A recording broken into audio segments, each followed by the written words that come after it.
ማንሳት የምንፈልገው ጉዳይ አክሱም ወጣቶች ሲገደሉ፣ አድዋ ሲዘረፍ፣ አዲግራት ሲዘረፍ በርካታ ኢንቮይ ወደ ኤርትራ ልኬያለሁ። የላኳቸው ሰዎች ገሚሱ አሁን ከኛ ጋር የሉም።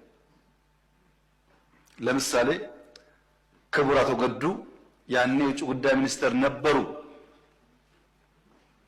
ከአንዴም ሁለቴ ኤርትራ ልኬያቸዋለሁ።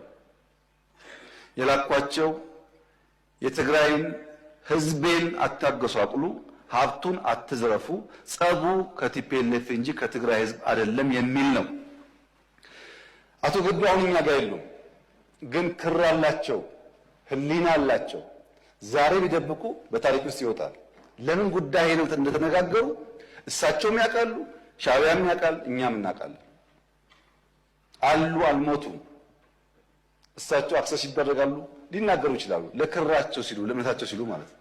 ለምን ጉዳይ እንደሄዱ በእሳቸው መፈታት ሲያቅተው አቶ ደመቀ ልክ ያለው አቶ ደመቀ አሁን እኛ ጋር የሉም፣ በህይወት ስላሉ ለእምነታቸው ለሌላቸው ሊጠየቁ ይችላሉ። ለምን ጉዳይ እንደሄዱ ያውቃሉ። ከነሱም ውጭ አሁን ሲስተም ውስጥ ያሉ 2-3 ሰዎች ልክ ያሉ